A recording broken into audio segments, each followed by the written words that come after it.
अगला टॉपिक है radiation intensity, लेकिन रेडिएशन इंटेंसिटी से पहले रेडिएशन डेंसिटी पर समझ लेते हैं। तो पॉइंटिंग वेक्टर क्या होता है? सबसे पहले पॉइंटिंग वेक्टर हमें पता है, ईएमएफटी में हमने पढ़ा होगा। पॉइंटिंग वेक्टर क्या है? ई क्रॉस एच। ठीक है, ये क्या देता है? Power radiated per unit area. ठीक है, तो इसी को हम क्या बोलते हैं? इस चीज़ को हम बोलते हैं रेडिएशन डेंसिटी। ठीक, अब हमें पता है कि P is equal to E cross H होता है। ठीक, और हमें ये भी पता है E is equal to H by eta, या फिर H is equal to eta E, ये रिलेशन होता है। तो इसका हम यूज करके हम इसे लिख सकते हैं P is equal to E square by eta. ठीक, अब यही चीज़ अगर हम नॉर्मल, ये तो था फ्री स्पेस के लिए, अगर नॉर्मल मीडियम के लिए लिखते हैं तो रेडिएशन डेंसिटी हम बोलते हैं S is equal to E square upon Z watt per metre square. ठीक, और अगर हम रेडिएशन इंटेंसिटी, जिसको हम U से डिनोट करते हैं, और U को हम क्या कहते हैं? U को हम कहते हैं पावर रेडिएटेड पर यूनिट सॉलिड एंगल। ठीक, वहाँ एरिया था, यहाँ सॉलिड एंगल है, यही अंतर है। तो इंटेंसिटी को हम U से डिफाइन करते हैं, और पर यूनिट एंगल होने की वजह से हम क्या जान पाते हैं कि ये एक पर्टिकुलर जगह से कितनी इंटेंसिटी की लाइट जो है निकल रही है, या लाइट कह लो या वेव कह लो, कितनी निकल रही है। तो इसको हम एंगल से नापते हैं। और ये डिस्टेंस केवल एरिया से कहते तो बस केवल जस्ट एरिया का पता चला। एरिया तो डिफरेंट हो सकता है। जैसे अगर मान लो 4 लाइटें निकलना चालू हुई, 4 रे जैसे निकली। ठीक, अब अगर मैं यहाँ पर नापूंगा तो यहाँ पर एरिया अलग होगा, पर नंबर ऑफ लाइंस पासिंग देखो 3 है।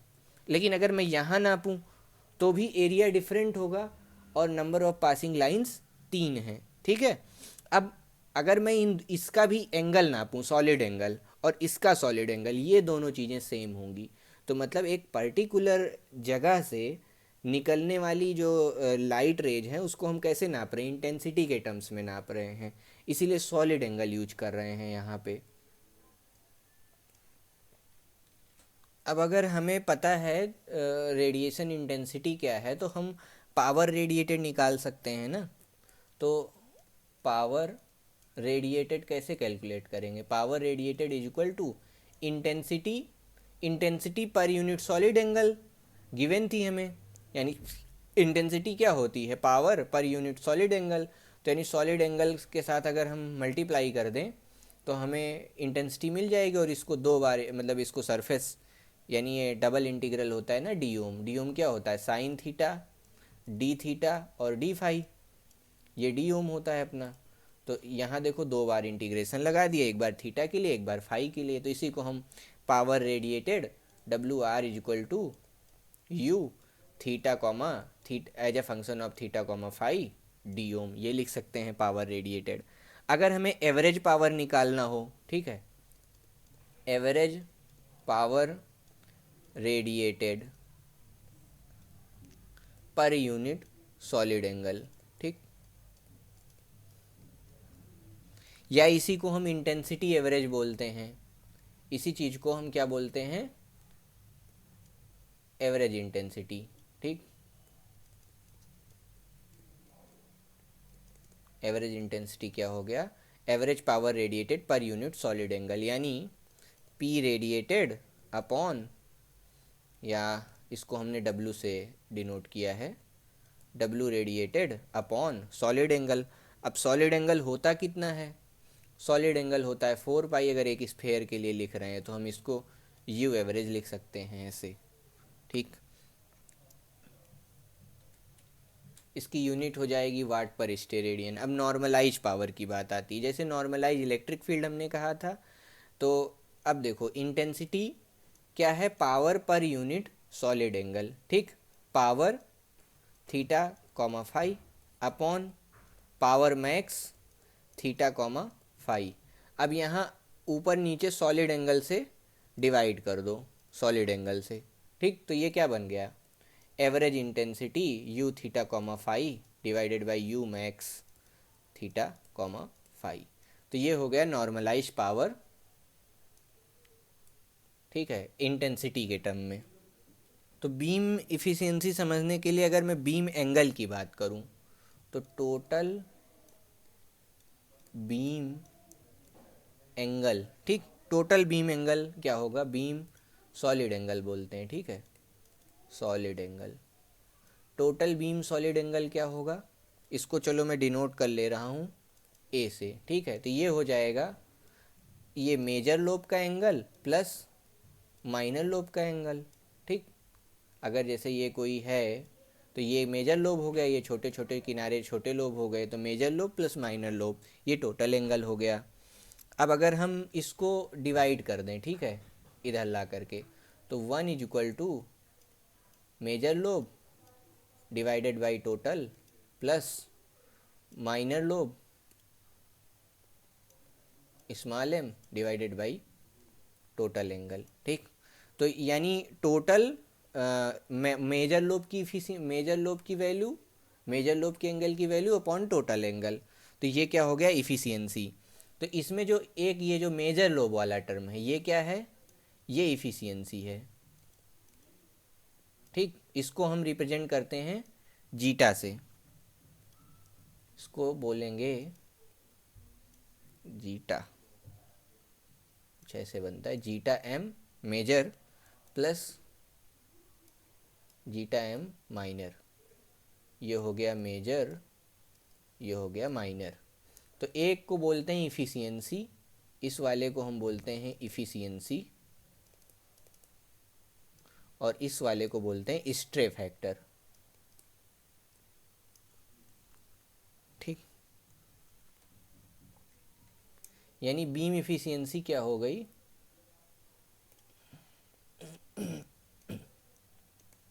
इफ़िशियंसी, बीम इफ़िशियंसी क्या हो गई, जीटा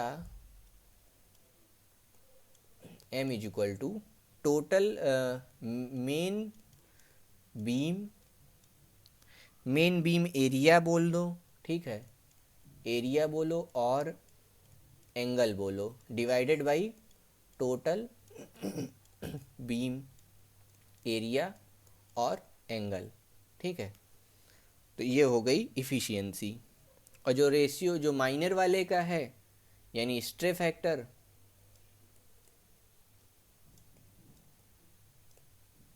इसको हम बोलते हैं माइनर बीम एंगल,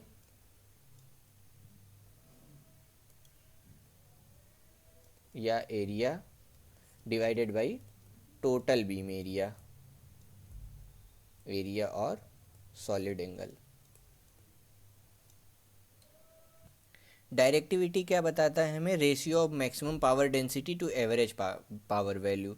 मतलब ये बताएगा कि कितना पैटर्न डायरेक्शनल है, यानी एक एवरेज वैल्यू है, मान लो ये इधर उधर इंटेंसिटी ऐसे लाइट निकल रही, तो किस जगह पे ज़्यादा मिल रही है वो हम कैसे कैलकुलेट करेंगे, किस डायरेक्शन में, ठीक है। तो उसके लिए हम डायरेक्टिविटी को हम बोलते हैं, डायरेक्टिविटी क्या होती है, D is equal to power density, power density, power density, ठीक है, maximum divided by power density का एवरेज वैल्यू, यानी पी थीटा कॉमा फाई का maximum upon P theta comma phi का एवरेज,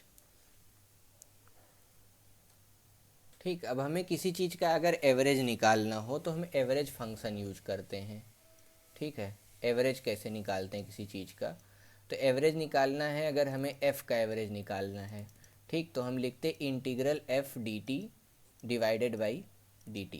मतलब टाइम एवरेज निकाल रहे हैं तो टाइम के रिस्पेक्ट में यहाँ इंटीग्रेट करते हैं, और अगर मतलब जिसके भी रिस्पेक्ट में हमें निकालना है, तो जैसे अगर हमें f का टाइम के रिस्पेक्ट में यहाँ निकालना है तो हमने dt किया ऐसे।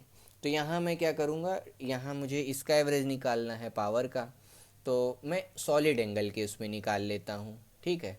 तो इसको मैं लिख सकता हूँ डायरेक्टिविटी का के लिए। देखो यहाँ तो ये चीज़ तो था थीटा कॉमा फाई का मैक्सिमम वैल्यू जो कि फ़िक्स होगी, ठीक है, मैक्सिमम मिनिमम फ़िक्स होता है।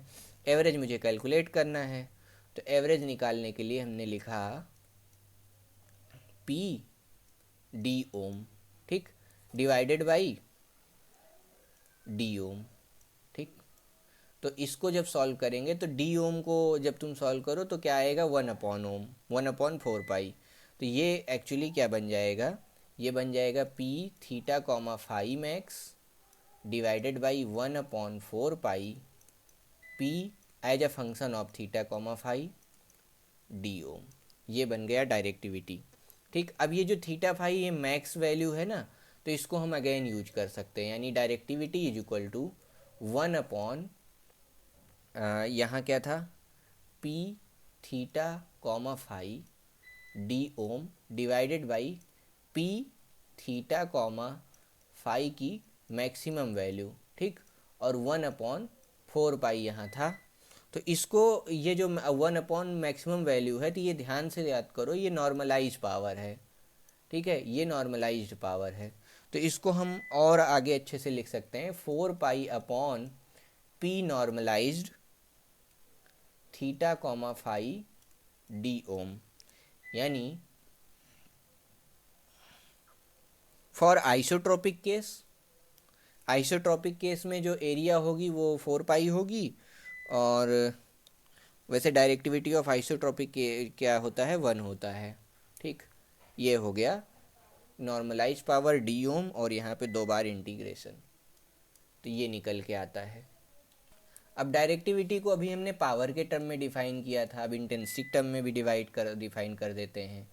तो इंटेंसिटी टर्म में पावर रेडिएटेड पर unit solid angle divided by power average पर यूनिट सॉलिड एंगल, ठीक। तो इसको हम क्या लिख सकते हैं, U अपॉन U एवरेज, ये भी चलेगा।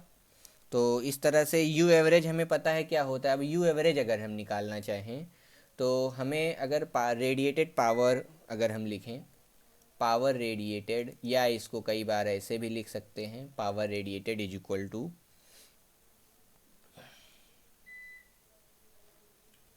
इंटीग्रल यू डी ओम, ठीक, और यू डी ओम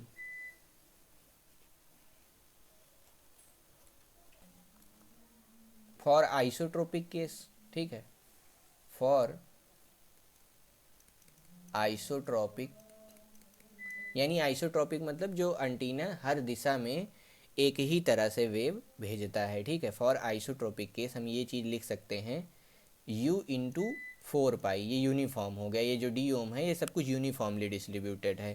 तो U/4 pi is equal to U, क्या कहते हैं, एक मिनट, हम लोग क्या कहते हैं, पावर रेडिएटेड सबसे पहले निकाल लें। तो for isotropic case power radiated क्या होगा, इसको हम बोल देते हैं, चलो, पावर रेडिएटेड, ठीक। तो यहाँ पर हमने एवरेज पावर कैलकुलेट किया था, ये एवरेज पावर, पावर रेडिएटेड पर सॉलिड एंगल, तो W रेडिएटेड अपॉन 4 पाई था ना, ये चीज़, ये इक्वेशन हम आगे यूज करने वाले हैं, ठीक है, यहाँ पर डायरेक्टिविटी के लिए। तो P radiated is equal to क्या हो जाएगा,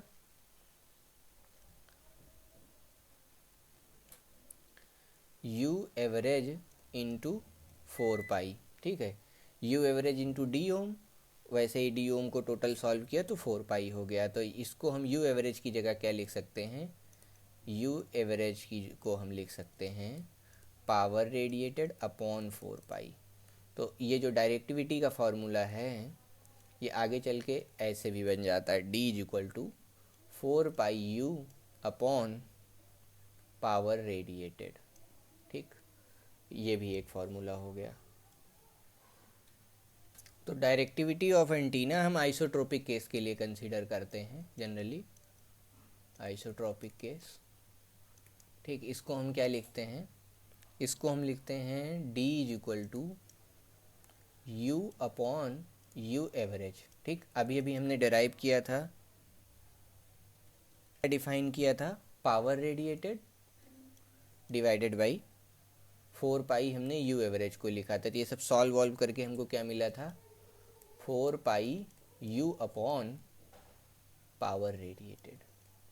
ठीक, तो ये डायरेक्टिविटी ऑफ एंटीना हो गया। अब इसका हम यूज करेंगे। एंटीना गेन क्या है, ठीक है, गेन क्या होता है, गेन हम बोलते हैं आउटपुट अपॉन इनपुट। ठीक है, तो इसको हम जनरली गेन बोलते हैं। तो अगर मान लो हम किसी एंटीना की वैल्यू टेस्ट कर रहे हैं, ठीक, यहाँ अब हम आउटपुट इनपुट में अभी रिलेशन निकालेंगे। तो गेन सबसे पहले हम क्या बोलते हैं, यहाँ गेन हम बोलते हैं intensity of antenna under test. ठीक, divided by intensity of reference antenna.